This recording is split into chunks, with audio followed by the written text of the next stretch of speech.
Bismillahirrahmanirrahim. Assalamualaikum warahmatullahi wabarakatuh. Alhamdulillahi ala ihsani wa syukrullahu ala taufiqihi wa amtinani.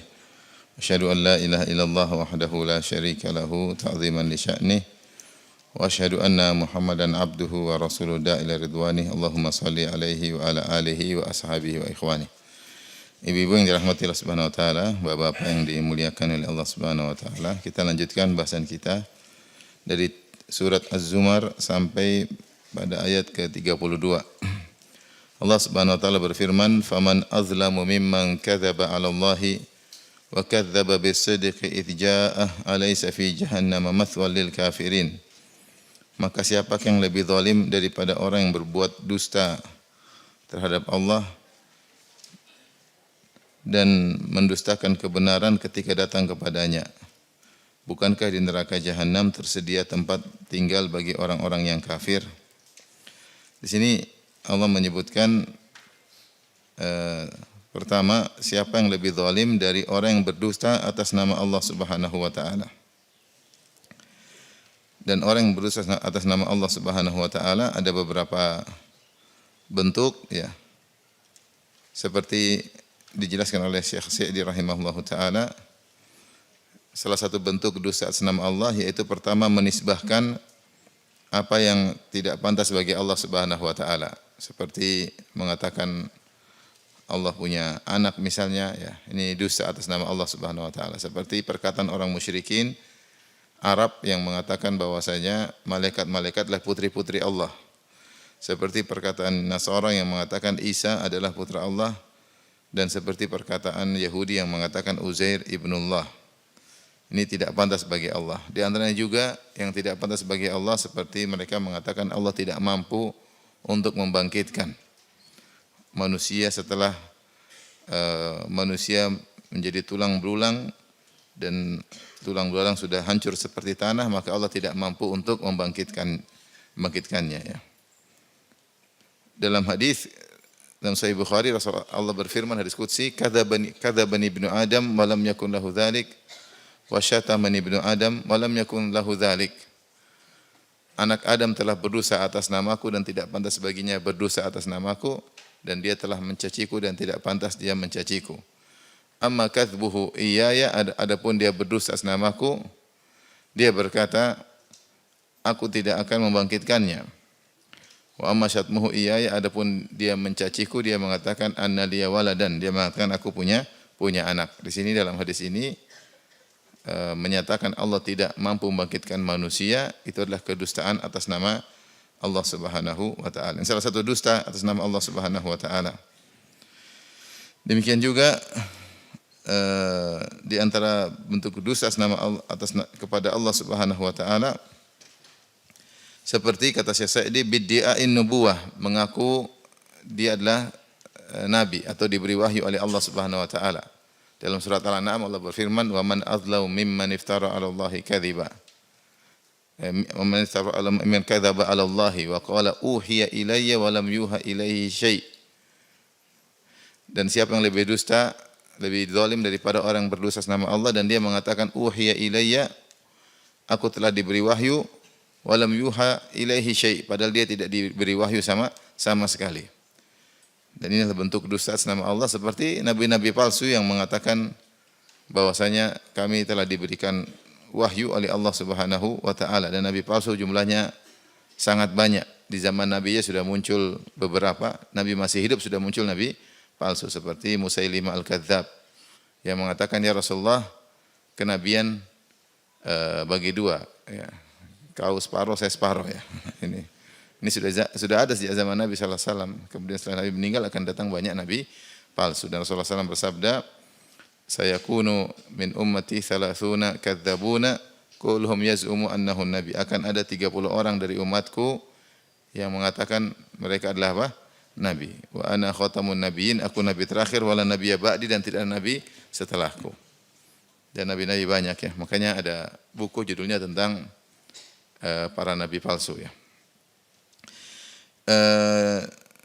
Demikian juga ya, termasuk berdosa atas nama Allah Subhanahu wa taala al-ikhbar bi anna Allah qala kadza, au akhbara bikadza au hakama bikadza wa huwa kadzib. Yaitu dia mengabarkan bahwasanya Allah berfirman demikian atau Allah mengabarkan demikian atau Allah berhukum demikian padahal dia tahu itu dusta. Padahal dia tahu itu dusta. Di antaranya sebenarnya mengatakan seperti menafsirkan Al-Qur'an padahal dia tahu tafsirannya bukan demikian. Orang menafsirkan Al-Qur'an bisa benar bisa salah. Ketika dia berusaha menafsirkan dengan mendatangkan dalil-dalil, dia membandingkan dengan komparasi dengan ayat-ayat yang semisal, atau dia menafsirkan sesuai dengan sunnah-sunnah Nabi atau sesuai dengan konsekuensi bahasa, maka ini mujtahid, ya, maka dia dapat pahala kalau dia memang berkompeten dalam hal tersebut. Tapi kalau dia sengaja menafsirkan, dia tahu salah, kemudian dia bilang Allah bilang begini, meskipun dia tidak langsung bilang firman Allah, tapi bilang tafsirannya begini, padahal dia tahu itu bukan tafsirannya, berarti dia sengaja berdosa atas nama Allah Subhanahu wa taala. Dan bahkan berfatwa kalau tahu fatwanya tidak demikian, dia sengaja, karena fatwa kan hukum atas nama Allah. Makanya Ibnu Qayyim membuat buku I'lamul Muwaqqi'in an Rabbil Alamin, ya. Al-Muwaqqi'un an Rabbil Alamin, maksudnya para orang yang berbicara tentang hukum. Orang yang berbicara tentang hukum Allah itu berarti dia tanda tangan atas nama Allah Subhanahu wa taala, gampangannya dia mewakili Allah Subhanahu wa taala, maka hendaknya dia bersungguh-sungguh ketika menyampaikan suatu fatwa, suatu hukum. Kalau dia tahu itu salah, dia enggak boleh sampaikan. Kalau dia tahu itu salah, tidak benar, kemudian dia sengaja mengatakan hukumnya demikian, berarti dia telah berfatwa dengan sengaja salah atas nama Allah Subhanahu wa taala. Ini juga merupakan dusta atas nama Allah Subhanahu wa taala. Jadi dusta atas nama Allah, menisbahkan tidak layak bagi Allah, mengaku kenabian dan juga mengabarkan yang tidak benar tentang hukum Allah Subhanahu wa taala. Dan juga ada dusta-dusta yang sebenarnya bersambung kepada dusta atas nama Allah Subhanahu wa taala meskipun secara tidak langsung, Di antaranya berdusta atas nama Nabi sallallahu alaihi wasallam. Ya. Al-kadzibu alayya laisa kal-kadzibi ala ghairi. Kata Nabi sallallahu alaihi wasallam, dosa atas nama aku tidak sama seperti dosa atas nama selainku. Taib. Orang berdosa atas nama Nabi, otomatis dosa atas nama Allah tidak? Iya, karena hukum Nabi adalah hukum siapa? Hukum Allah. Makanya kata Nabi sallallahu alaihi wasallam, man kadzaba alayya falyatabawa maq'adahu minan nar. Siapa yang sengaja berusaha namaku, siapkan kaplingnya di neraka. Karena orang kalau ngarang ayat enggak berani, tapi kalau ngarang hadis berani. Nabi bilang begini, padahal enggak ada hadisnya. Hadis palsu atau hadis tidak ada sanadnya, la aslalahu, tidak ada sanadnya. Dengan mudah mengatakan Rasulullah bersabda demikian. Diriwayatkan oleh Muslim. Muslim siapa? Muslim, setiap Muslim, bukan Imam Muslim, tapi Muslim, seorang Muslim yang meriwayatkan. Berarti hadis apa? Hadis palsu. Ini meskipun dusta atas nama Nabi, tapi secara tidak langsung dia dusta atas nama Allah Subhanahu wa taala. Juga di antara dosa besar adalah seorang mengaku mimpi sesuatu akan diazab di neraka jahanam. Dia mengatakan, saya melihat begini, bermimpi, padahal dia tidak bermimpi. Dan kita tahu bahwasanya mimpi itu punya rasa kepercayaan karena Rasulullah mengatakan bahwasanya mimpi adalah salah satu dari juz'un min sittatin wa arba'in minan nubuwah. Mimpi yang benar adalah satu dari 1/46 dari bagian kenabian. Dan orang kalau sudah bilang saya mimpi begini, mimpi begitu, maka masyarakat lebih hormat sama dia, ya. Padahal tidak benar, dia tidak mimpi demikian, ya. Dia bilang saya mimpi misalnya masuk ke surga, ya. Jadi kan, insyaallah mimpimu luar biasa, ini orang soleh gitu. Padahal dia bohong. Saya pergi ke jannah. Ya. Dipikir surga, padahal orang namanya jannah. Atau ketemu tempat namanya jannah. Jadi maksudnya mengesankan hebat. Seperti saya bertemu mimpi Nabi, ketemu sahabat. Padahal dia bohong, padahal dia enggak ketemu Nabi, dia bohong aja. Sehingga seakan-akan wow, ini sebenarnya bukan dosa sama Allah, tapi kelazimannya seakan-akan ilham dari Allah atau pertanda dari Allah bahwasanya dia orang mulia. Maka tidak boleh berdusta dengan mimpi-mimpi terkait dengan keagamaan, ya. Mimpi masuk surga, mimpi apa, kayak mimpi kejatuhan bulan, kayak mimpi seakan-akan luar biasa, ya. Ini secara tidak langsung seakan-akan dia mengatakan Allah telah memberi tanda kepada saya bahwa saya begini, tafsirnya begini, padahal dia tidak bermimpi demikian ya. Bermimpi demikian. Sebab itu ada seorang dulu mengatakan saya bermimpi ya Rasulullah kemudian dalam kemah, kemudian saya diundang dalam kemah tersebut. Setelah itu Rasulullah suruh, intinya kamu keluar dulu, kamu belum waktunya ke sini. Masya Allah. Dia ceritakan kepada orang, kan orang Masya Allah luar biasa ini orang. Ya, berarti dia rombongan Nabi, cuma dia harus berdakwah, makanya belum boleh mati sekarang. Gitu gampangnya gitu. Mengesankan demikian. Orang yang wow. Ada lagi yang mengatakan, saya ketemu Nabi bilang kau sebelum 40 tahun bakalan meninggal.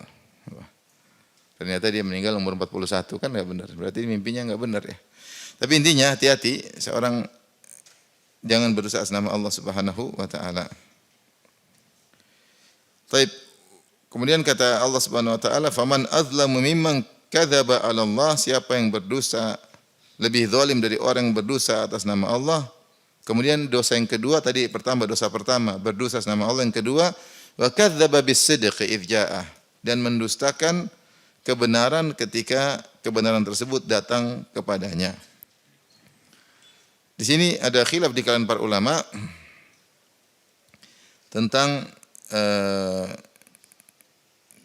kebenaran apa yang dimaksud ya. Kemudian siapa yang membenarkan? Dan dia mendustakan wa kadzdzaba bisidqi idz ja'ah. Dosa yang kedua dia mendustakan kebenaran ketika kebenaran telah datang kepadanya. Ada yang mengatakan bahwasanya maksudnya adalah la ilaha illallah kemudian ditolak. Dia mendustakan la ilaha illallah. Kebenaran itu ada yang mengatakan kebenaran itu maksudnya Al-Qur'an, kemudian dia tolak Al-Qur'an tersebut. Ada yang mengatakan as-sidq maksudnya apa yang dibawa oleh Nabi sallallahu alaihi wasallam, kenabian Nabi Muhammad sallallahu alaihi wasallam. Maka orang seperti ini adalah orang yang telah mendustakan kebenaran. Maka dia telah kafir ya, karena dia mendustakan Al-Qur'an atau mendustakan la ilaha illallah atau mendustakan Nabi Muhammad sallallahu alaihi wasallam. Ya, maka dia telah kafir. Dan Allah berkata idz ja'ah, ketika kebenaran tersebut telah datang kepadanya. Ini parah karena sudah di depan mata dia, beda dengan dia mendustakan sesuatu yang dia cuma dengar-dengar. Tapi ini telah datang di hadapan dia, telah sampai padanya Al-Qur'an, bahkan kalau di zaman Nabi telah datang menemuinya, ya, telah menyampaikan la ilaha illallah tapi dia dustakan. Maka tidak ada yang lebih zalim daripada orang yang menggabungkan dua dosa ini, dosa berdosa sama Allah dan dosa menolak mendustakan kebenaran. Maka orang ini orang kafir jelas, tidak ada yang lebih kafir dari orang seperti ini. Maka Allah berfirman di akhir ayat, alaysa fi jahannama mathwal lil kafirin. Bukankah di neraka ada tempat tinggal ya bagi orang-orang kafir ya. Orang-orang kafir maksudnya di sini lebih zalim karena zalim tersebut adalah lebih maksudnya kufur, kezaliman yang kafir. Ini dalil bahwasanya neraka adalah tempat orang-orang kafir, isyarat bahwasanya kalau ada orang muslim masuk neraka maka tidak akan abadi. Tidak akan abadi karena yang abadi di neraka cuma orang-orang kafir. Orang mukmin separah apapun dosanya selama dia tidak membatalkan la ilaha illallah maka suatu saat dia akan keluar dari neraka jahanam. Dan Imam Ibnu Taimiyah rahimahullah telah menyebutkan telah banyak hadis mutawatir, terlalu banyak hadis mengabarkan bahwasanya sebagian ahli tauhid masuk dalam neraka. Ya, ketika tauhidnya lemah, dosanya mendominasi, maka bisa masuk neraka. Sudah dalam hadis syafaat. Kaum mukminin minta izin kepada Allah, ya Allah izinkan kami untuk beri syafaat kepada teman-teman kami, kanu yusalluna ma'ana. Dulu mereka salat bersama kami. Kanu yasumuna ma'ana, dulu puasa sama kami. Kanu yahujuna ma'ana, dulu berhaji sama kami ya. Ternyata mereka di neraka. Ya, kemudian juga dalam hadis Rasulullah Allah berfirman, akhriju minan nari ya. Man kana fi qalbihi mithqalu dzarratin min iman. Keluarkan dari neraka orang dalam hatinya masih ada iman meskipun seberat zarrah atau seberat biji sawi. Jadi berarti dia belum batal tapi imannya lemah. Imannya lemah, maksiatnya mendominasi. Kemudian juga dalam hadis Allah tidak membakar, neraka tidak memakan bekas sujud. Jadi ada orang yang sholat masuk neraka, ya, kemudian dibakar tapi bekas sujudnya tidak terbakar. Tapi badannya semua hangus. Berarti ada orang sholat masuk neraka, ada. Orang haji masuk neraka, ada. Orang puasa masuk neraka, ada. Kapan? Ketika dosanya, maksiatnya mendominasi. Terlalu banyak dosanya. Sebenarnya kan sholat, haji, kemudian puasa itu pahalanya besar. Tapi ketika dia zalimnya terlalu, dosanya terlalu banyak, melampaui batas, maka kalah.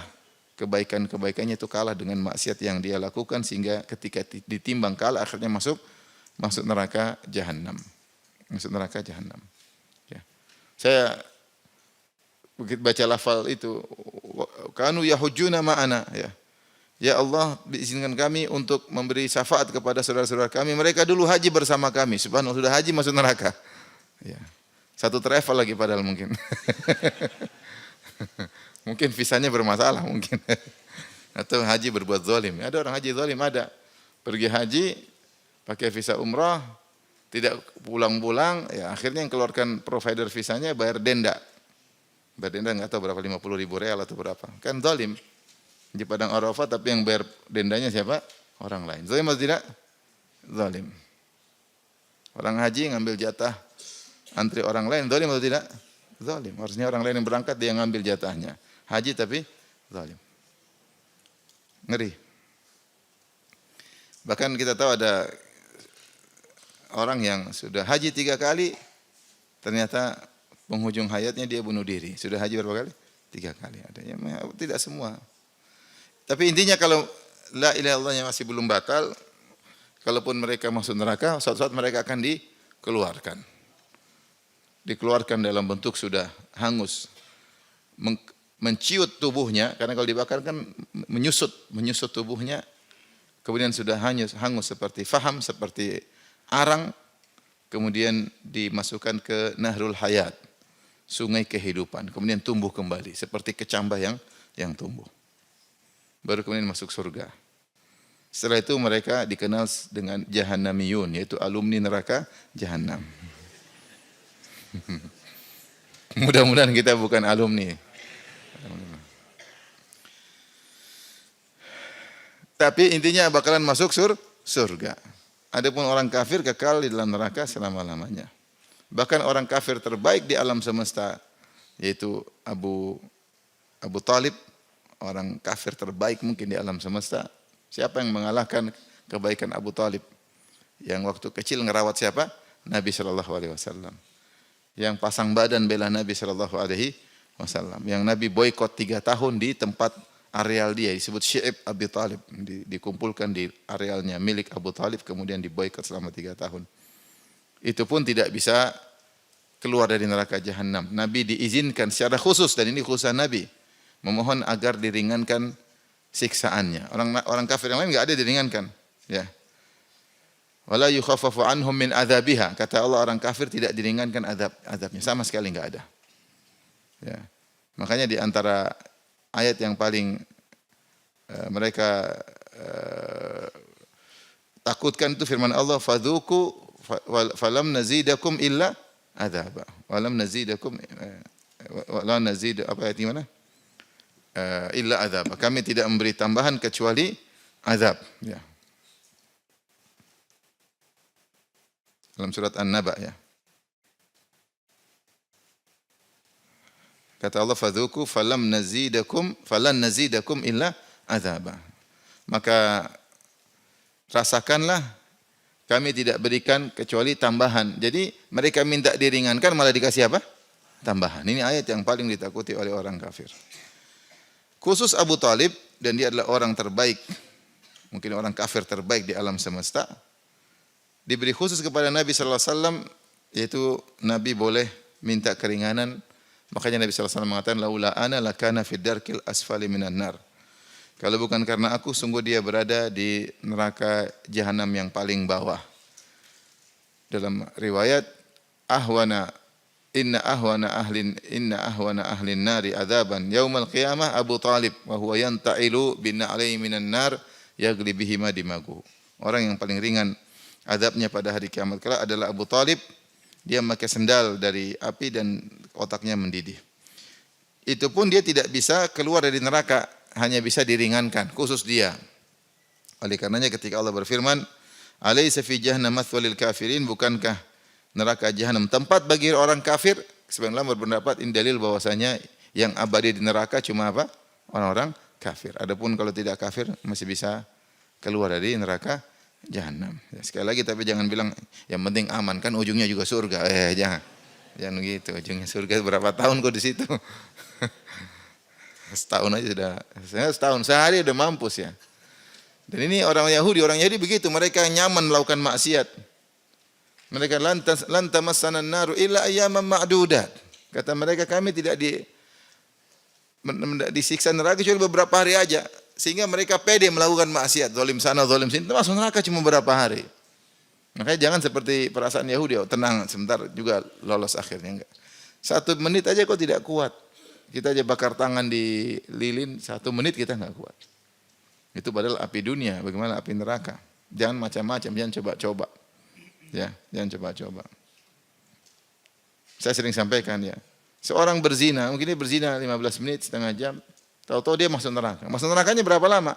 1 tahun, 1 tahun mungkin, 100 tahun mungkin, 1000 tahun mungkin gara-gara maksiat cuma sebentar. Mungkin kalau berkehendak ingin bakar. Sama dia makan riba, tapi kok mungkin diazab? Mungkin gara-gara makan riba sekali. Mungkin. Kenapa tidak mungkin? Semua dosa tahta masyiatillah. Bisa Allah adab, bisa Allah tidak adab. Kalau pas Allah adab, Allah tidak ampuni kamu. Coba, kau disiksa berapa tahun kau tidak tahu. Tidak tahu. Waliyadzubillah.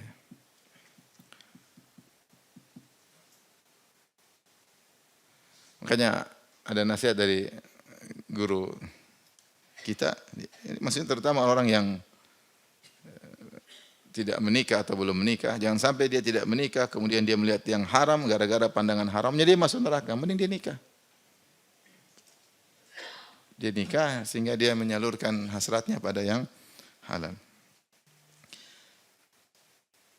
Kemudian kita lanjutkan, Allah berfirman, "Walladzi jaa'a bis-sidqi wa saddaqa bihi ulaika humul muttaqun." Dan orang yang membawa kebenaran dan membenarkannya, ulaika humul muttaqun. Mereka itulah orang-orang yang bertakwa.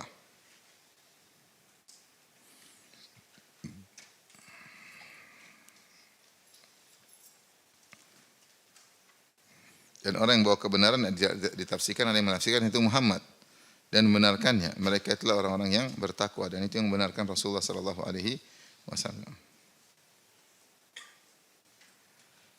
Kita bacakan tafsir Ibnu Katsir rahimahullahu taala.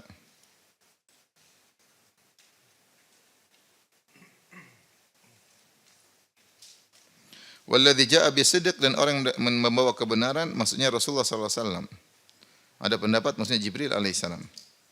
Wa saddaqa bihi maksudnya Muhammad. Jibril datang kebenaran, Muhammad membenarkan.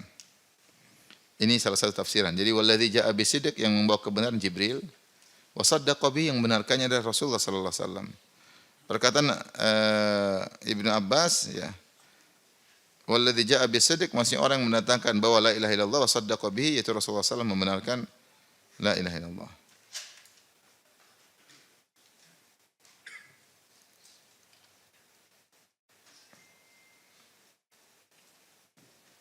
Ada yang mengatakan walladzi jaa'a bis-sidq, yang membawa kebenaran maksudnya Rasulullah, wa saddaqa bi ai kaum mukminun, orang beriman yang membenarkan. Intinya ini beberapa tafsiran. Kemudian Allah mengatakan ulaika humul muttaqun, yaitu mereka orang-orang yang bertakwa. Mereka adalah orang-orang yang bertakwa. Ini setelah Allah menyebutkan tentang para pendusta yang mendustakan kebenaran. Setelah itu Allah menyebutkan orang-orang yang berlawanan dengan mereka, yaitu yang membenarkan kebenaran. Kalau yang mendustakan kebenaran tempatnya neraka jahanam kekal abadi, sebaliknya yang membenarkan kebenaran maka mereka di surga. Ini metode Al-Qur'an. Menyebut orang beriman, menyebut orang kafir, menyebut surga, menyebut neraka. Menyebut pendusta, kemudian menyebut dengan yang membenarkan, ya.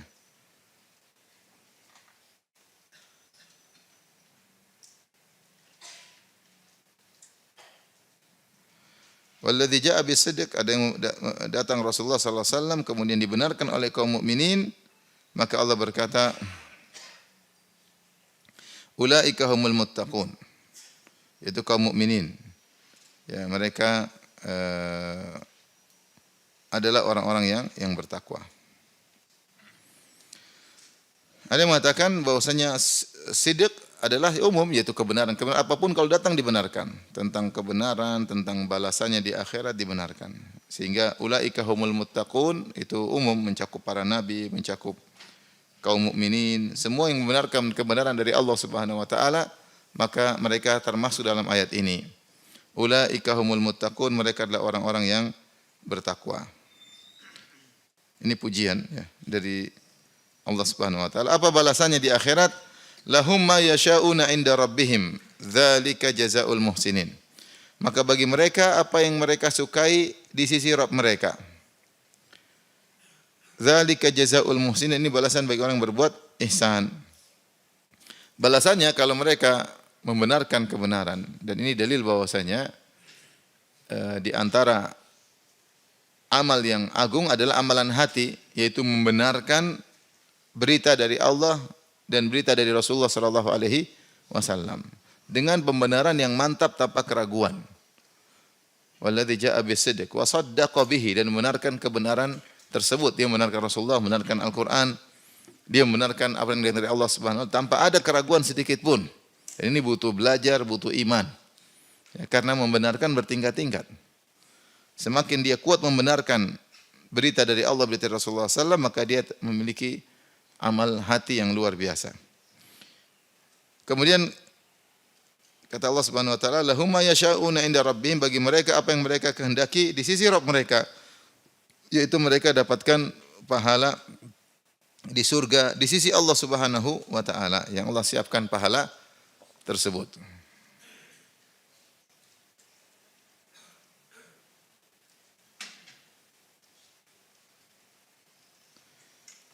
Dan perkataan inda rabbihim, di sisi Rabb mereka, menunjukkan spesialnya pahala tersebut, karena pahala tersebut di sisi Allah Subhanahu wa taala. Allah siapkan buat mereka.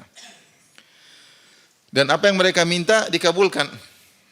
Seperti dalam ayat yang lain, ya. Falakum fiha ma tashtahi anfusukum wa lakum fiha ma tad'un. Di surga apa yang kalian hasratkan, dan di surga apa yang kalian aku-akui. Ya. Mata daun maksudnya apa yang kalian akui. Jadi apa yang dihasratkan kemudian akan hadir di depan mata. Apa yang kalian akui kemudian akan jadi milik kalian juga. Kalau di dunia banyak orang ngaku-ngaku, ya. Ngaku begini, ngaku begitu, saya punya ini, saya punya, ternyata enggak benar. Ya.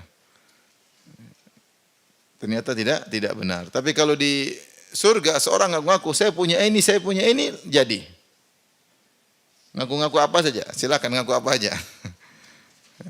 Kalau di dunia kan ngaku-ngaku belum tentu punya. Jadi kalau di surga ngaku apa saja pasti dikabulkan.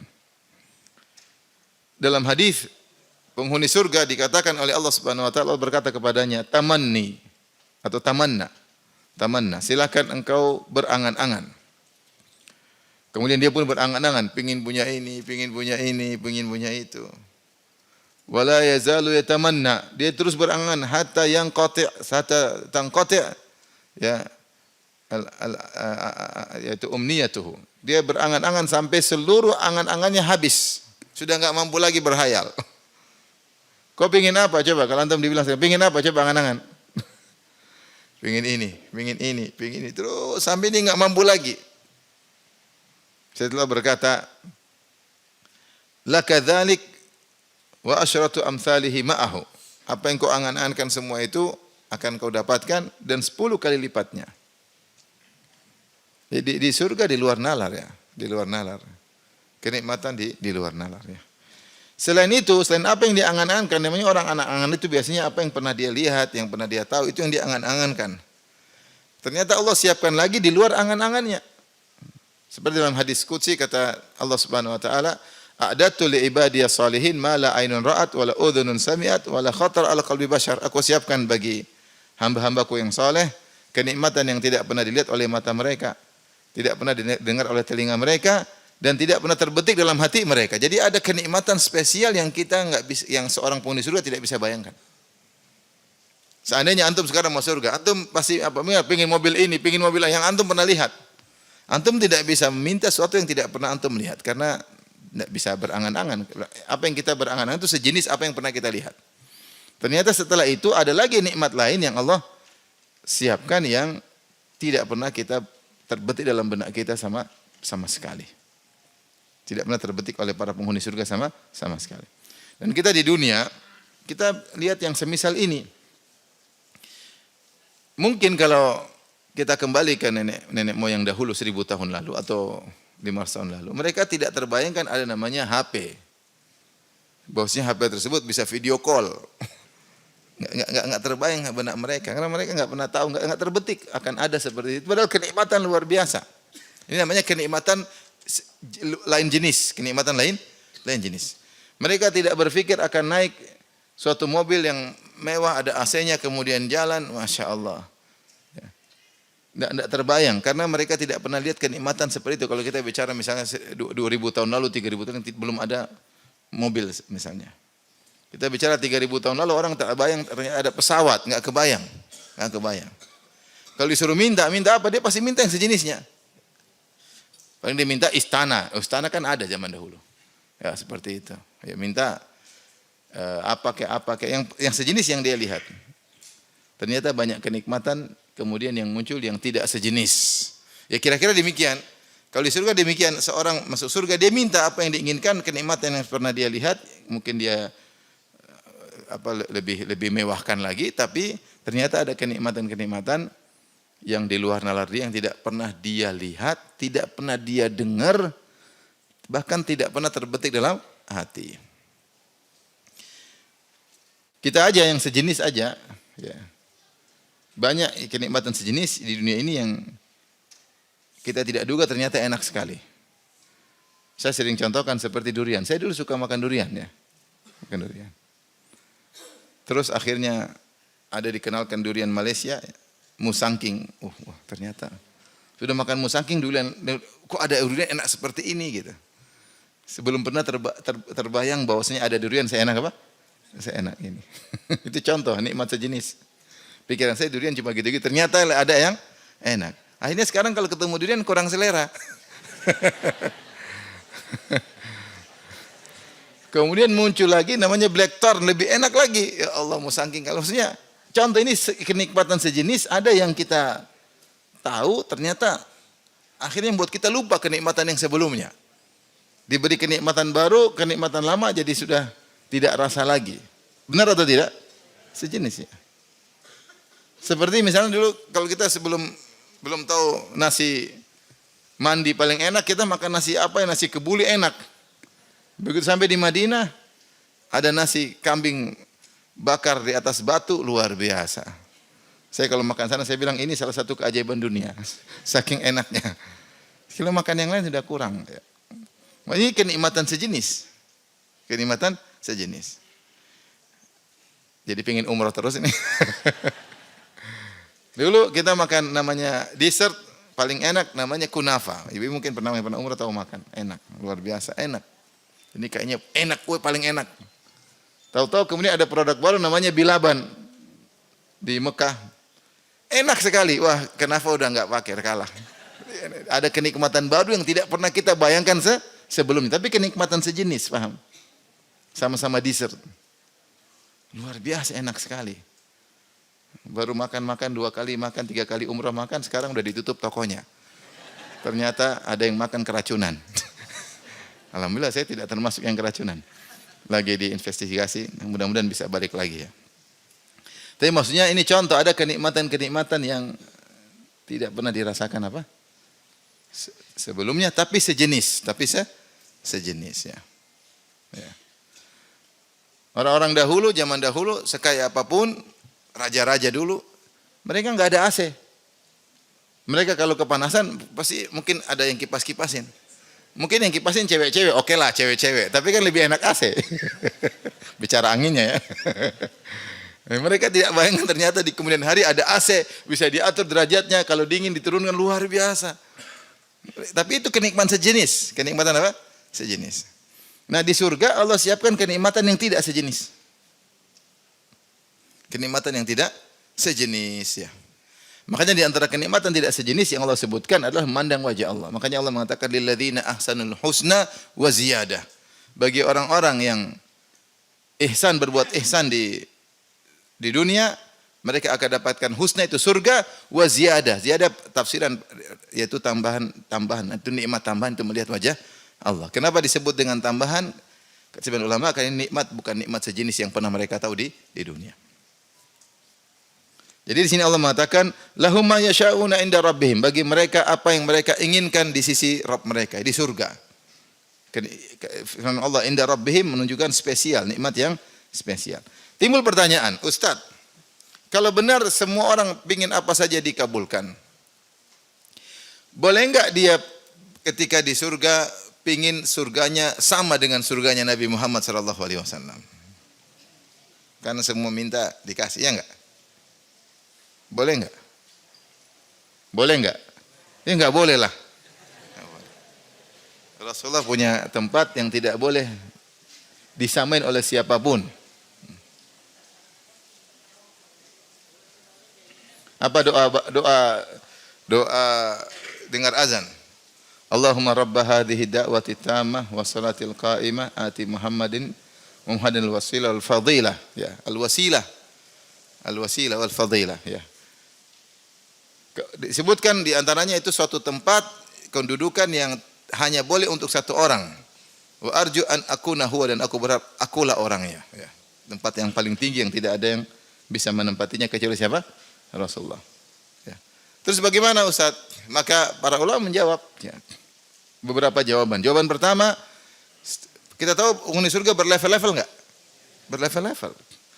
Orang yang sholat malamnya tiap hari misalnya dia tiap hari sholat 2 jam. Sama orang sholat malamnya cuma 15 menit. Surganya beda enggak? Beda. Terus yang 15 menit bilang, ya Allah saya pengen seperti dia. Enak kali kok di dunia cuma sholat 15 menit sekarang mau sama dengan saya. Ya, enggak adil. Makanya Allah Maha Adil, walikullin darajatun mimma amilu. Setiap orang tergantung apa? Amalannya. 2 orang sama-sama berbakti, tapi satu berbaktinya masih perhitungan, satunya jor-joran. Kalau sama orang tua dia jor-joran, tidak peduli. Tentu surganya beda atau sama? Beda jelas. Kemudian ketika mau surga, ya Allah saya ingin seperti dia. Enak kali kau dulu pelit sama orang tua, sekarang mau sama dengan dia, tentu harus beda. Harus beda. Nah, bagaimana?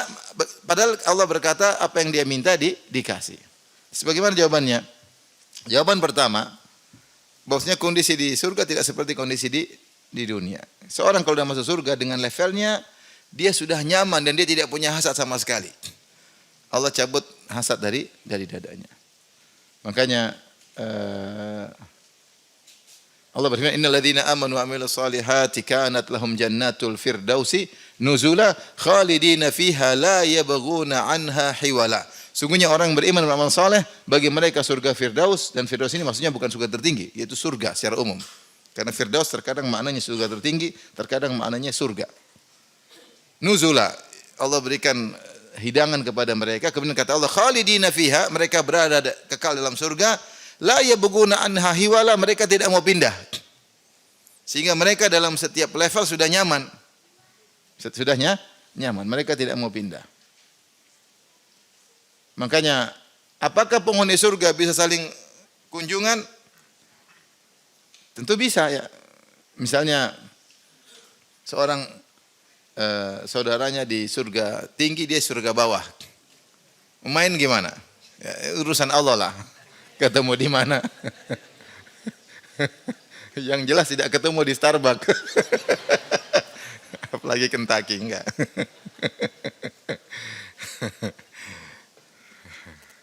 Produk Yahudi apalagi. Jadi enggak.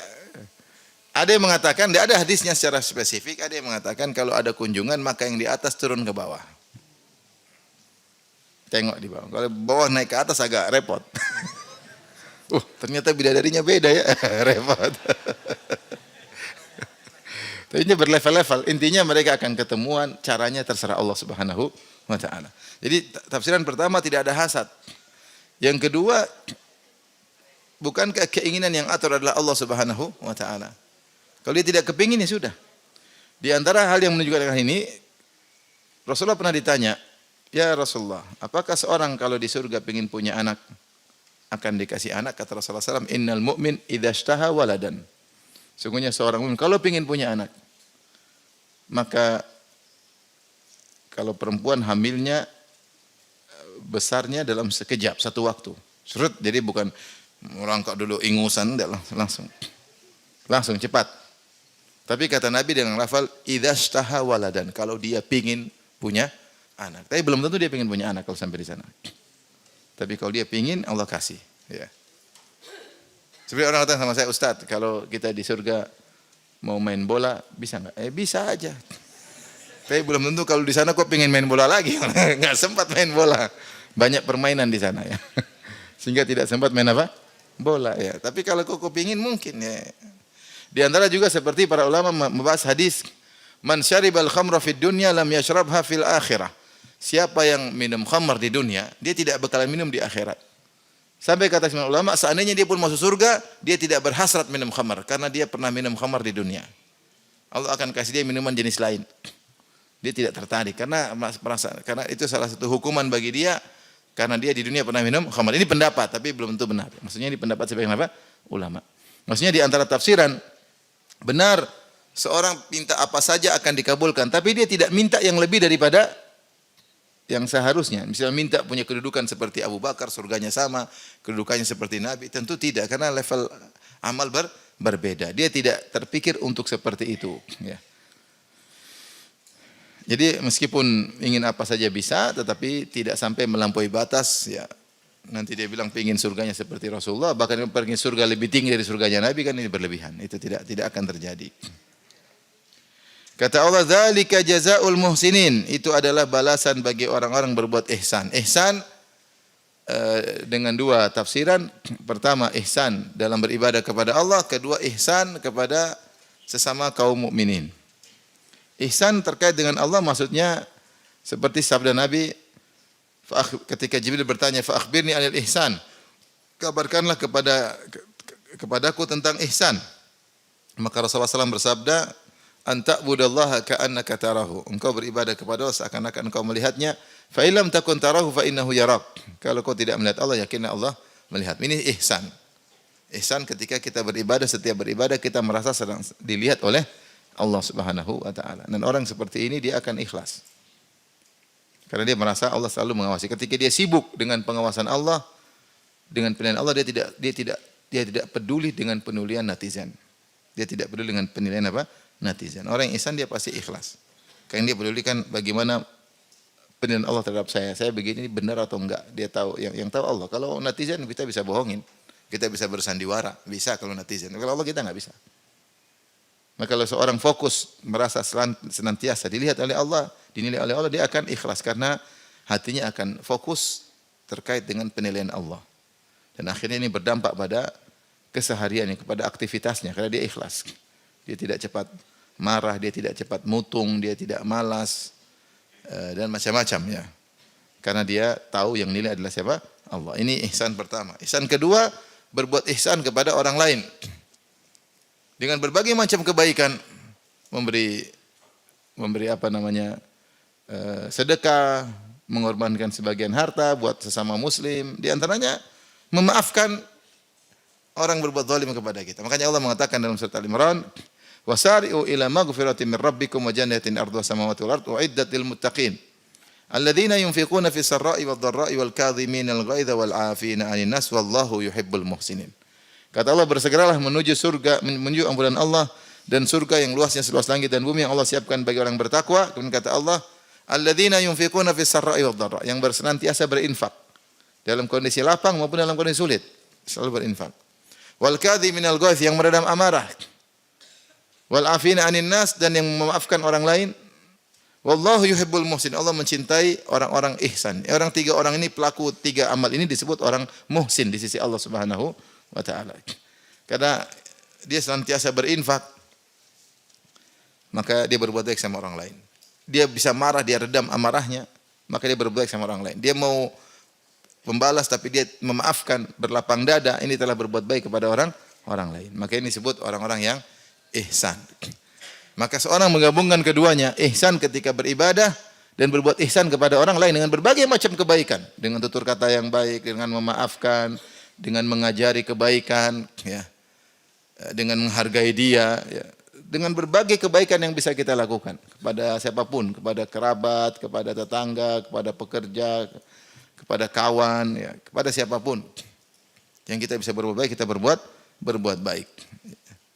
Makanya As-Sa'di berkata bahwasanya dua landasan kebahagiaan, pertama al-ikhlas, ikhlas kepada Allah ketika beribadah, yang kedua berbuat baik kepada orang lain, dan itu dikumpulkan dengan ihsan. Siapa yang ikhlas dalam ibadahnya dan suka membantu orang lain, dia orang paling bahagia. Dia orang paling bahagia. Apapun kondisinya, apapun kelingkungannya, dia pasti orang yang bahagia. Kata Allah, "Dzalika jazaa'ul muhsinin," dan itu adalah orang yang berbuat ihsan. Balasan orang berbuat ihsan. Ya. Terutama para sahabat yang kemudian mereka banyak berkorban. Di zaman Nabi SAW, mereka harus berhijrah, meninggalkan harta mereka, meninggalkan kampung halaman mereka, meninggalkan kerabat mereka, harus ribut dengan kerabat, harus terkadang suami harus pisah dengan istrinya, harus bermusuhan dengan orang tuanya, ya. Kemudian harus berjuang, dan mereka adalah orang yang muhsinin, yang ikhlas kepada Allah Subhanahu wa taala. Baik, makanya di sini kata Syekh Sa'di, "Dzalika jazaa'ul muhsinin," balasan bagi orang berbuat ihsan, yaitu alladzina ya'budunallaha ka'annahum yarawnahu, yaitu orang beribadah kepada Allah seakan-akan mereka melihat Allah. Fa illam yakunu yarawnahu fa innahu yarahum. Ya, kalau mereka tidak bisa melihat Allah, mereka yakin Allah melihat mereka. Dan al-muhsinin ila ibadillah, dan yang berbuat baik kepada hamba-hamba Allah yang lain. Kita kalau berbuat baik sama orang apapun, berarti kita sedang berbuat apa? Ihsan. Dan kita yakin Allah melihat apa yang kita lakukan. Setelah itu Allah berfirman, "Liyukaffirallahu anhum aswa alladhi amilu wa yajziyahum ajrahum bi ahsani alladhi kanu ya'malun." Agar Allah menggugurkan dari mereka amal terburuk yang mereka lakukan, dan Allah balas kebaikan mereka dengan amal terbaik yang mereka lakukan. Di sini di antara faedah dari walladzi jaa'a bis-sidqi wa saddaqa bihi ulaika humul muttaqun, ya, yaitu membenarkan berita dari Allah, membenarkan berita dari Rasulullah SAW, membenarkan menjalankan perintah Allah, menjalankan perintah Rasulullah SAW, ya. Yaitu Allah akan menggugurkan dosa-dosa. Itu siapa yang beramal saleh, maka dosa-dosanya akan digugurkan. Sini ada dua tafsiran. Allah berkata, "Liyukaffirallahu anhum aswa alladhi amilu." Agar Allah menggugurkan amal terburuk yang mereka lakukan. Di sini aswa dengan isim tafdhil. Ada yang menafsirkan dengan amal terburuk yang mereka lakukan. Di antaranya syirik, di antaranya kekufuran. Kalau mereka sudah masuk Islam, mereka benarkan Rasulullah, mereka masuk Islam, maka kesyirikan, kufuran yang mereka lakukan, karena itu amal terburuk, akan diampuni oleh Allah. Dan jika yang terburuk aja diampuni, apalagi yang biasa-biasa saja. Ini tafsiran pertama. Aswa diartikan dengan isim tafdhil. Tafsiran kedua yang dipilih oleh Syekh Sa'di, aswa ini bukan maknanya isim tafdhil, laisa ala babihi, maksudnya su. Apalagi dalam sebagian qiraah ada yang baca liyukaffirallahu anhum aswa alladzi amilu. Maksudnya agar Allah menghapuskan dosa-dosa mereka, umum dosa-dosa mereka. Oleh karena Syekh Sa'di mengatakan dia mengatakan amal terbagi tiga. Saya bacakan. Amalul insan lahu thalathu halat. Kata Syekh Sa'di rahimahullah, amal manusia tiga kondisi. Imma aswa, terburuk. Yang kedua au ahsan, yang terbaik. Yang ketiga la aswa wa la ahsan, tidak terbaik, tidak terburuk. Wal qismul akhir qismul mubahat. Wa ma la yata'allaqu bihi thawaban wal iqab. Adapun yang ketiga tidak terburuk dan tidak terbaik, maksudnya perkara-perkara mubah yang tidak ada kaitannya dengan dosa maupun pahala. Wal aswa, adapun yang terburuk, al ma'asi kulluha, yaitu seluruh maksiat disebut dengan terburuk. Wal ahsan, dan amal terbaik maksudnya taat kulluha, seluruh ketaatan. Jadi dia tidak membagi maksiat ada dua, terburuk dengan yang buruk, enggak. Yang dimaksud terburuk semua amal maksiat. Itu disebut terburuk. Terburuk dari amal seorang hamba. Yang disebut al-ahsan, terbaik, bukan ada ketaatan yang terbaik dan baik. Semua ketaatan adalah amal hamba yang terbaik. Jadi amal hamba cuma 3 kata beliau. Terburuk, terbaik, terburuk, yang enggak terburuk dan terbaik. Yang terbaik apa? Ketaatan seluruhnya. Yang terburuk semua maksiat, itu terburuk dari amalnya. Yang tidak terburuk, tidak terbaik maksudnya perkara yang mubah. Ini pendapat. Jadi ada 2 pendapat yang ahli tafsir. Maksudnya yang terburuk yaitu yang buruk-buruk semuanya. Tanpa derajat terburuk maupun buruk. Semua sama disebut dengan terburuk. Semua maksiat disebut amal terburuk. Semua kebaikan disebut amal terbaik. Adapun mendapat sebagian ahli tafsir enggak. Aswa maksudnya dosa itu ada yang terburuk, ada yang buruk. Sehingga kalau dia melakukan amal saleh membenarkan Nabi sallallahu alaihi wasallam, masuk Islam misalnya, maka akan diampuni dosa terburuknya dan konsekuensinya yang buruk-buruk juga akan diampuni. Khilaf tidak terlalu jika dimaknakan demikian tidak terlalu signifikan perbedaannya. Kemudian wa yajziyahum ajrahum bi ahsani alladzi kanu ya'malun, dan akan Allah balas mereka dengan amal terbaik yang mereka lakukan. Amal terbaik yang mereka lakukan. Ya Allah akan berikan balasan yang terbaik atas ketaatan yang mereka lakukan.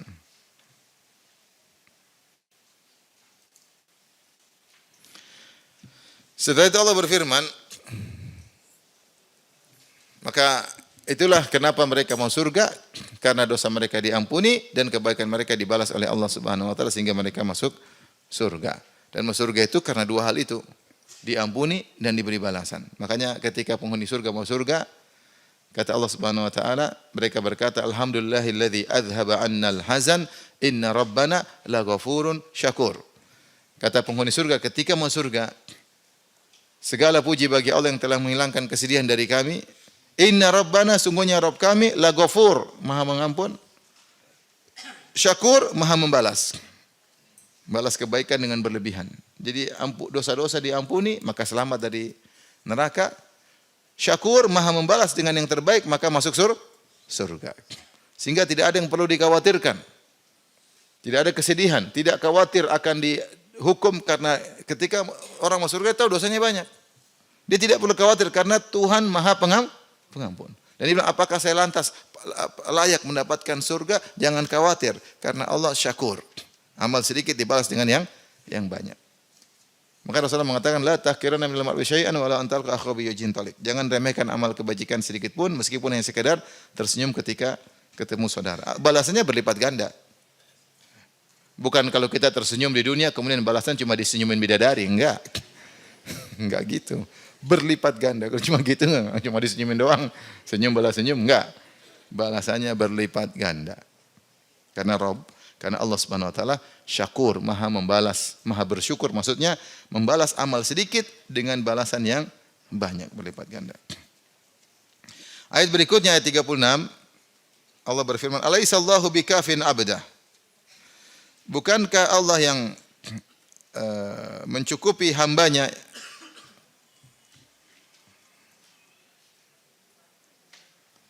Bukankah Allah yang cukup untuk melindungi hambanya? Wa yukhawifunaka billadzina min duni. Sementara mereka menakut-nakuti engkau dengan sembahan-sembahan selain Allah. Wa may yudlilillahu fama lahu min had. Siapa yang disesatkan oleh Allah maka tidak ada yang bisa beri petunjuk baginya. Ayat selanjutnya, wa may yahdillahu fama lahu min mudil. Dan siapa yang diberi petunjuk oleh Allah tidak ada yang bisa menyesatkannya. Alaihissallahu biazizin zintiqam. Bukankah Allah Subhanahu wa taala maha perkasa dan dia punya kemampuan untuk bisa membalas, yaitu mengadab. Taib, di sini Allah berkata, alaihissallahu bikafin abda. Bukankah Allah yang mencukupi hambanya? Ya, seperti fasayakfikahumullah. Ya, Allah akan menolong engkau dari mereka. Ya. Seperti ketika kisah tentang seorang pemuda yang kemudian dia menyembuhkan penyakit, yang buta bisa melihat, sampai akhirnya raja marah, maka raja kirim orang untuk bunuh dia. Ya. Setiap raja kirim orang untuk bunuh dia, dia mengatakan, Allahumma kshini, Allahumma kfini, Allahumma kfinihim bima syi'at. Ya Allah cukupkan aku, lindungi aku dari mereka dengan yang kau kehendaki. Ya, Allah makfinihim bima syi'ta. Jadi kafin, yaitu kafini. Ya Allah, jadilah engkau mencukupiku, yaitu melindungiku dengan cara yang kau kehendaki. Akhirnya ketika mereka ajak dia di atas gunung, mereka jatuh. Ketika mereka ajak ingin buang dia di lautan, mereka yang tenggelam. Ya.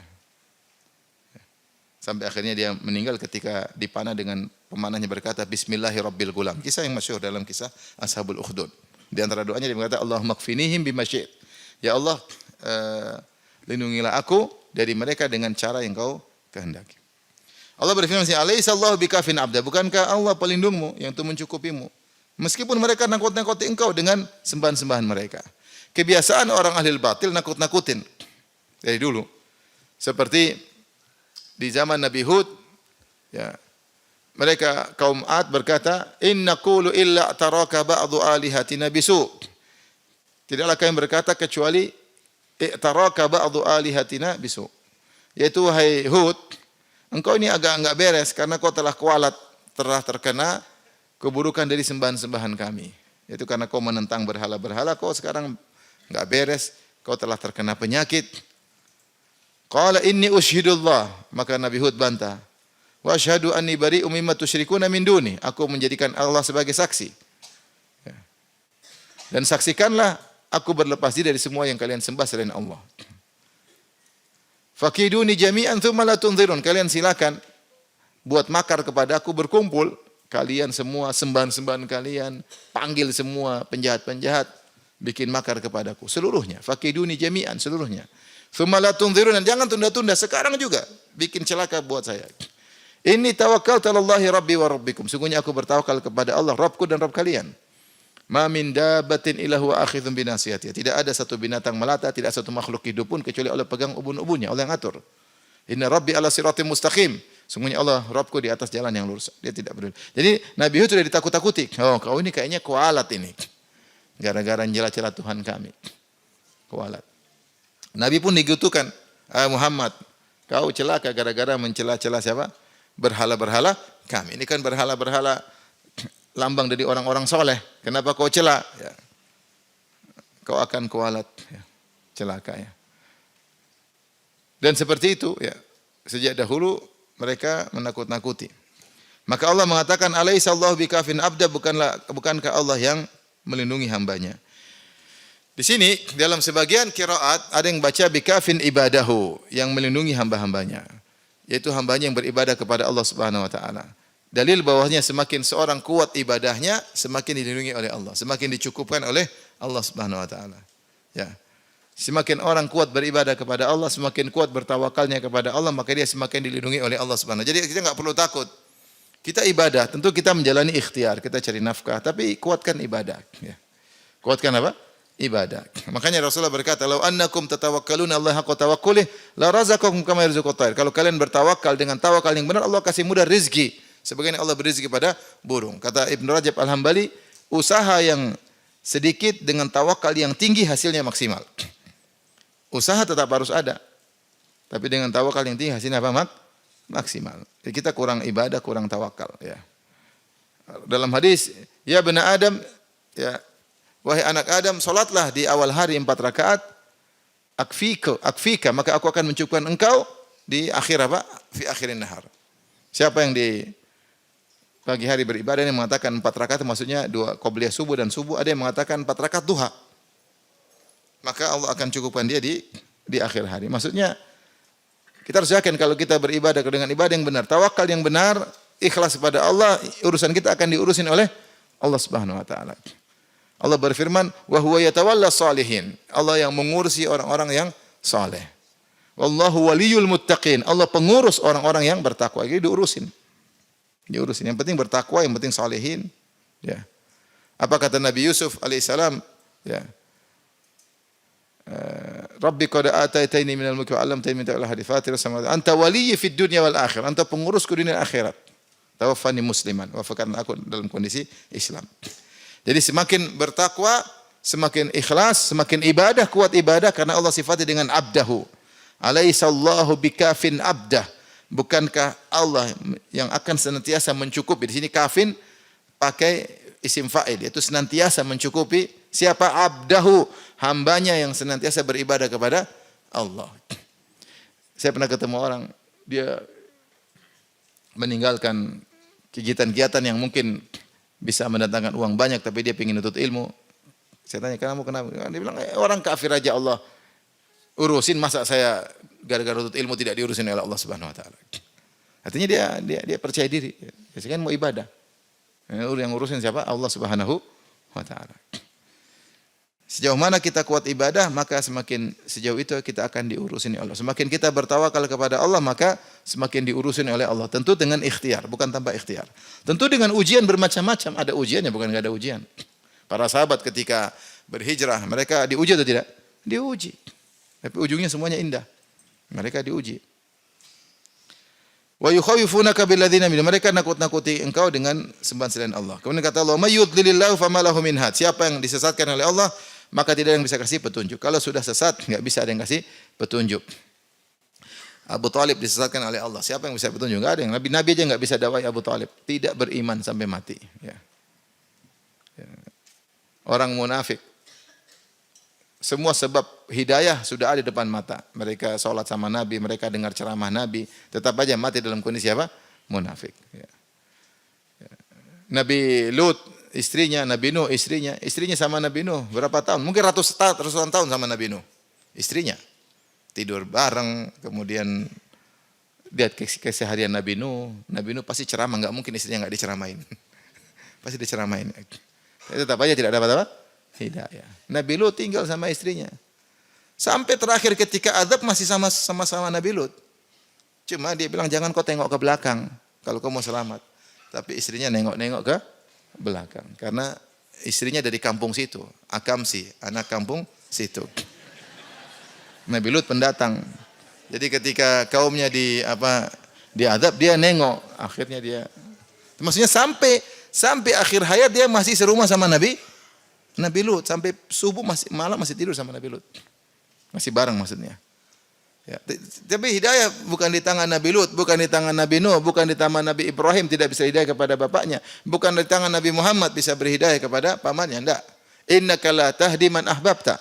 Kau tidak bisa beri petunjuk kepada orang yang kau cintai. Kita cuma bisa berusaha.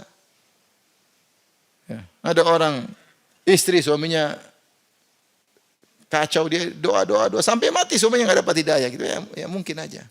Bukan berarti kau enggak soleha, bukan. Tapi hidayah di tangan siapa? Allah. Seorang ustadz mungkin doa supaya istrinya soleha, enggak soleha sampai mati pun ya. Bukan berarti bukan berarti ustadznya enggak soleh. Ini memang hidayah di tangan siapa? Allah. Apa Nabi Muhammad kurang solehnya sallallahu alaihi wasallam? Pamannya sendiri tidak bisa dapat hidayah. Wa may yahdillahu fama lahu min mudhil. Sebaliknya siapa yang Allah kasih hidayah, tidak ada yang bisa menyesatkan. Sekarang ada syekh adik kelas saya terkenal namanya Abdullah Sweidi dari Swedia. Bayang tinggal di Swedia penuh dengan orang kafir, bukan orang kafir, ateis. Entah bapak ibunya ateis atau pokoknya di tengah-tengah orang kafir tahu-tahu Allah cabut dia, orang bule. Entah gimana caranya akhirnya dia sekolah di Madinah jadi doktor. Sekarang punya buku tentang bantahan terhadap ateis. Sekarang ceramah-ceramah bahasa Inggris, oke, bahasa Arab, oke. Siapa yang duga diambil dari lingkungan jutaan kafirin, Allah ambil satu, ceret. Siapa yang bisa nolak kalau Allah mau kasih apa? Hidayah, enggak ada yang bisa. Salman Al-Farisi, contoh, di tengah-tengah kaum Majusi, bapaknya pun orang top, pembesar Majusi. Sampai dia dibelenggu, sampai akhirnya dia bisa dapat dia sendiri.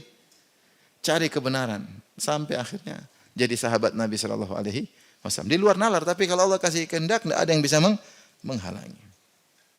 Enggak ada yang bisa menghalangi. Saya ketemu ada orang dia bilang, "Saya paling benci dakwah sunnah, paling benci." Termasuk yang dia benci saya ya. Dia benci, dia berusaha, tapi ternyata dia bilang saya seperti sapi ditarik, tahu-tahu saya dapat. Sekarang jadi ustaz. Ada satu orang juga donatur luar biasa ya. Dia paling anti sama dakwah sunnah. Kalau ada dakwah dia larang-larang. Dia larang, ada dakwah dilarang, pokoknya enggak boleh. Sampai akhirnya satu hari saya dengar cerita dapat hidayah, dia jengkel, kemudian dia naik mobil, ada iklan yang sudah dirobek-robek kalau nggak salah kertas, tapi tulisan Radio Roja 5 berapa? 7. Saya saking nggak pernah dengar Radio Roja lagi, saya lupa. 756 apa? AM. Apa sih? Dia coba subhanallah, dapat hidayah. Donatur. Sampai saya pernah ngisi pengajian buka puasa, 1.500 orang dia yang kasih buka puasa. Hidayah. Dia mau kabur dari hidayah, kalau Allah berkehendak tetap dapat. Jadi wa may yahdillahu famalahu min mudhil. Siapa yang Allah kasih hidayah tidak akan ada yang bisa menyesatkannya. Alaihissallahu bi azizin dzintiqam. Bukanlah Allah adalah aziz yang maha perkasa dan maha untuk membalas. Aziz dari izzun. Dan kalau Allah disebut aziz maka kembali kepada tiga makna. Pertama, izzatul quwwah, yang kedua izzatul qahr wal ghalabah, yang ketiga izzatul imtina'. Izzatul quwwah maksudnya Allah maha perkasa, Allah punya kekuatan. Allah bisa bikin apa sih yang dia kehendaki, namanya izzatul quwwah. Yang kedua, izzatul qahr, yaitu Allah mendominasi. Tidak ada yang bisa keluar dari keinginan Allah. Ya, siapapun yang Allah kehendaki, wa huwal qahiru fawqa ibadi, maka Allah berkuasa dan Allah menjalankan apa yang diinginkan. Tidak ada yang keluar dari keinginan Allah. Yang ketiga, izzatul imtina', yaitu tidak ada yang bisa mengalahkan Allah, yaitu seperti seorang yang terlindungi. Kalau manusia disebut mani', yaitu tidak ada yang bisa mengganggunya. Tidak ada yang bisa mengoreknya kalau bahasa kita. Allah demikian, makhluknya semua rendah, tidak ada yang bisa mengusiknya. Zintiqam, yaitu Allah mampu untuk membalas. Allah mampu untuk membalas, ya. Kalian nakut-nakuti Nabi Muhammad dengan berhala-berhala yang enggak bisa apa-apa. Kalau Allah balas kalian bahaya, ya. Ya, Allah mampu untuk membalas.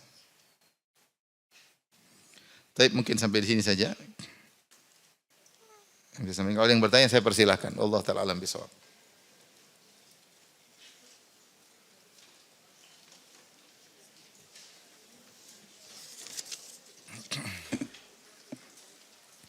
Ustadz, ibu saya ingin patungan kurban sapi.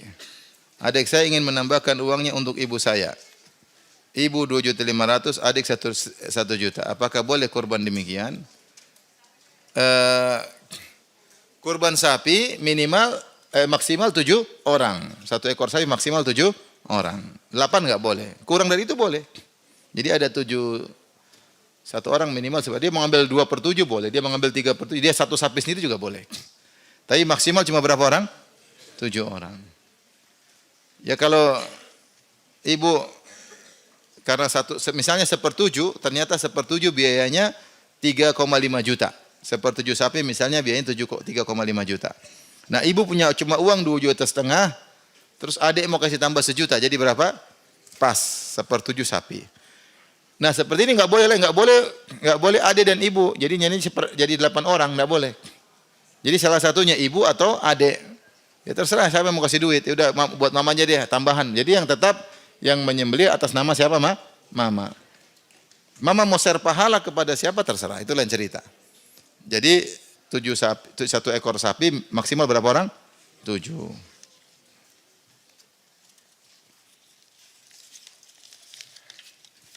Kenapa begitu? Begitulah aturannya. Saya ingin tanya, takdir itu apakah manusia bisa memilih? Contoh, saya ingin usaha atau kuliah, lalu saya pilih usaha. Apakah pilihan saya itu ditulis oleh Allah 50 tahun lalu, atau saat saya milih itu adalah bentuk ikhtiar saya sendiri? Takdir itu semua sudah ditulis. Apapun yang kita pilih, apa yang kita lakukan, semua sudah ditulis. Cuma enggak ada yang tahu tulisannya apa. Paham? Itu namanya takdir. Ibu tolong nonton ceramah tentang beriman kepada takdir. Agar lebih mengerti. Di YouTube banyak ya.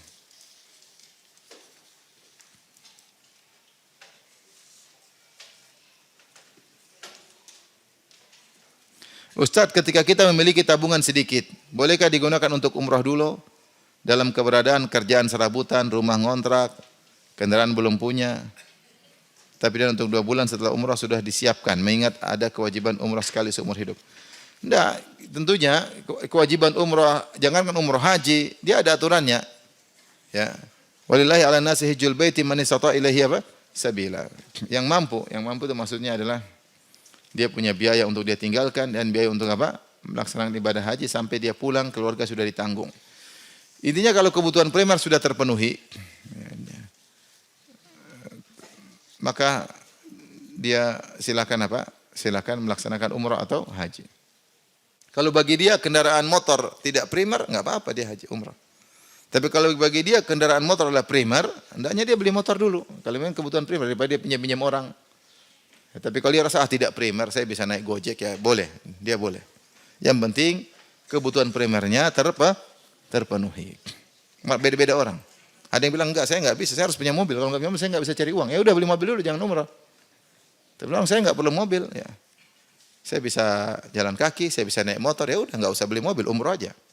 Jadi tergantung kondisi apa seseorang. Maksudnya jangan nekat umrah sementara ada kebutuhan primer yang tidak kita penuhi, enggak boleh. Bolehkah mulai tanggal 1 Dzulhijjah sampai dengan tanggal 9 saya puasa Daud? Jangankan puasa Daud, puasa setiap hari juga boleh. Disebut dengan para ulama dengan siyamul ashar atau siyamut tisa.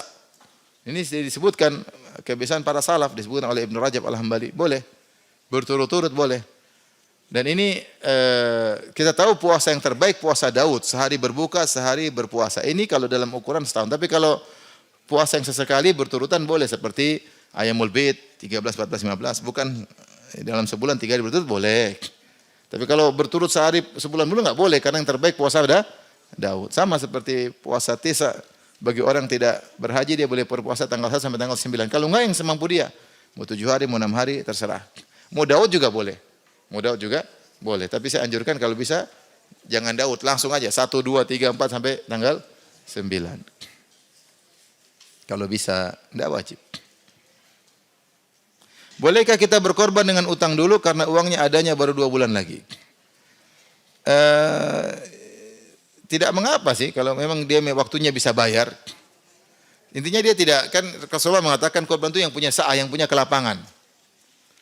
Maksudnya dia bisa pastikan bahwasanya 2 bulan lagi duitnya datang. Tapi kalau dia nggak bisa pastikan, mungkin datang, mungkin nggak, ya nggak usah. Tapi kalau yakin 2 bulan lagi datang, kebiasaan saya 2 bulan lagi datang dan menurut dia Ghalabatul dzan, yaitu persangkaan yang kuat. 2 bulan lagi duit saya datang, misalnya akan datang 6 juta, dia boleh beli kambing 3 juta, utang enggak ada masalah. Karena dia yakin setelah 2 bulan akan ada uang berapa? 6 juta. Tapi kalau dia tidak yakin enggak usah. Enggak harus kita repot-repotin diri. Rasulullah mengatakan yang punya kelapangan.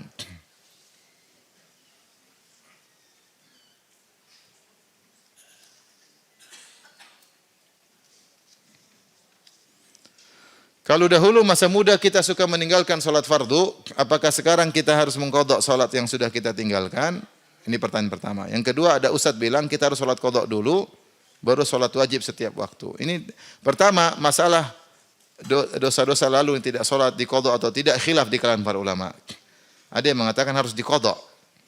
Saya memilih pendapat tidak, yang dikodok itu hanyalah sholat yang ditinggalkan karena uzur. Karena itu nas yang datang seperti itu. Kata Nabi SAW, man nama an salatin au nasiyaha falyusalliha idza dzakaraha. Siapa yang ketiduran tidak salat, tidur uzur atau tidak? Uzur. Au nasiyah atau dia lupa, uzur atau tidak? Uzur. Maka hendaknya dia salat jika dia ingat. Ini menunjukkan qada itu terkait dengan uzur. Kalau tidak ada uzur tidak perlu qada. Adapun jumhur mengatakan kalau yang ada uzur aja harus qada, apalagi yang sengaja. Mereka mengatakan qiyas aula, tapi saya lebih pendapat bahwasanya kalau tidak ada uzur tidak perlu qada, dia hanya istighfar. Dalilnya bahwasanya tidak harus mengqada ketika ada seorang datang kepada Nabi, ucapkan salam, kemudian dia salat.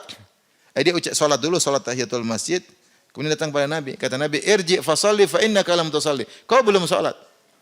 Kau belum apa? Salat. Kemudian dia ulangi lagi salat. Ternyata salah lagi. Kata Rasulullah, "Kau salat, kau belum ulangi." Sampai 3 kali bilang, saya la uhsinu ghairahu. Saya tidak bisa salat lagi, ini yang terbaik. Rasul ajarkan. Berarti salatnya selama ini tidak sah. Tapi Rasulullah tidak suruh dia ulang yang masalah lalu. Rasulullah suruh perbaiki aja yang sekarang. Itu di antara dalil. Kalau enggak salah juga masalah wanita yang tidak salat gara-gara istihadah. Rasulullah tidak suruh dia untuk mengulangi yang telah dia tinggalkan karena dia enggak tahu. Maksud saya, pendapat yang lebih saya kuatkan, yang saya pilih maksudnya, kalau seorang meninggalkan karena uzur maka dia harus mengqadha. Kalau dia karena tidak ada uzur, karena malas, maka dia cukup istighfar dan bertaubat. Dan dia memperbanyak salat-salat sunnah. Taruhlah kita mengambil pendapat bahwasanya jumhur yang sengaja ditinggalkan dulu tidak sholat, ini baru sadar umur 60 tahun, 50 tahun nggak sholat. Berarti harus mengkodok. Ya berarti kalau dia sadar umur 60, dia sadar taruhlah umur 60, berarti dia mengkodok, dia baru sholat umur 60 tahun. Berapa tahun dia kodok? Taruhlah dia balik 15 tahun.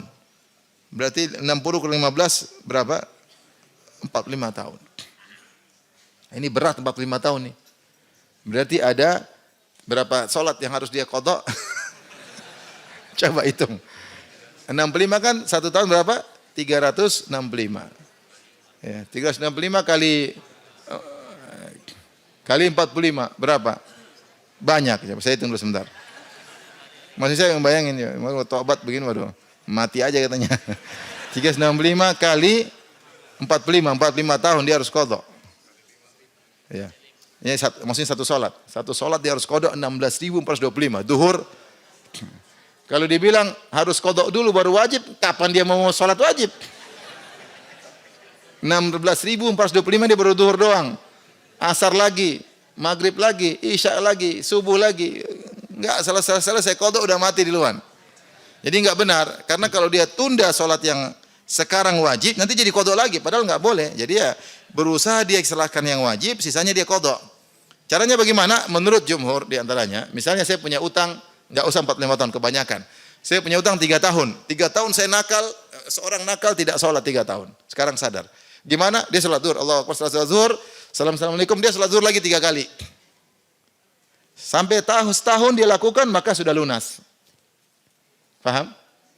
Setiap habis sholat zuhur, sholat 3 kali. Kalau dia punya utang misalnya 10 tahun dia enggak sholat. Mau cicil berapa lama? Mau cicil setahun atau mau cicil 2 tahun? Kalau cicil 2 tahun berarti setiap kali sholat tambah 5, ya enggak? Dan lakukan itu selama 2 tahun. Paham tidak? Aduh, matematikanya enggak beres nih. Tapi intinya pendapat yang lebih kuat Allah alam bisawab, bertobat. Perbanyak amal salat sunnah.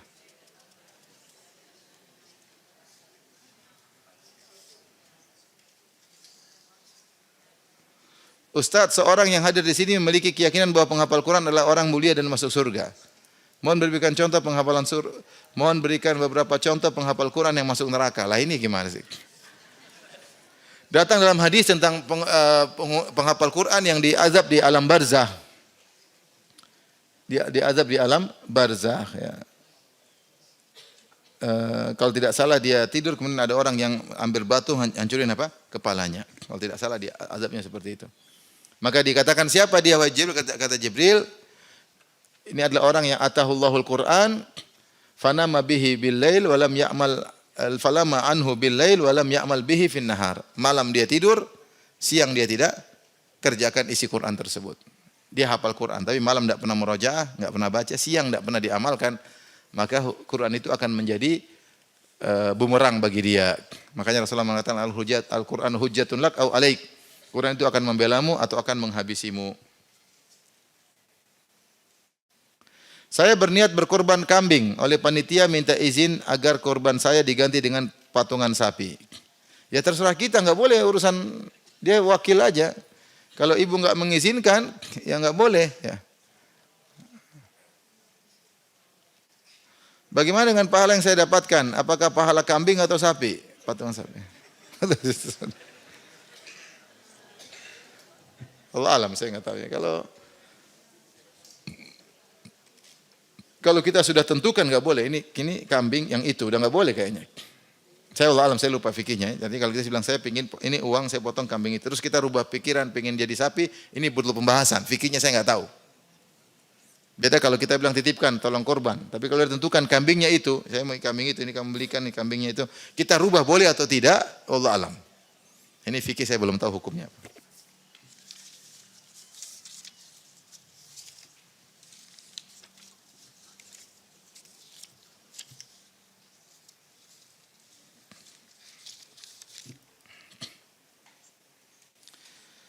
Istri saya terkadang bingung, apakah dia sudah wajib sholat atau belum setelah haid, karena terkadang darahnya sudah selesai namun masih ada flek. Mohon penjelasannya. Ini istrinya bingung, dia juga bingung ya. Ya enggak? Ya. Jadi kalau sudah darah sudah berhenti, berhenti itu ada dua cirinya. Pertama hilang, benar-benar enggak ada darah, atau sudah keluar qassatul bayda, yaitu cairan bening. Dan sudah jadwalnya, misalnya dia biasa 7 hari, ketika hari ke-7 sudah enggak keluar darah sama sekali. Benar-benar bersih. Atau keluar cairan bening, sudah bersih, sudah enggak ada darah. Setelah itu ada flek-flek, ya, atau warna kuning atau coklat, maka ini tidak dianggap. Tetap sholat dan boleh digauli. Tetap sholat dan boleh digauli. Tapi demikian saja kajian kita. Wabillahi taufiq. Assalamualaikum warahmatullahi wabarakatuh.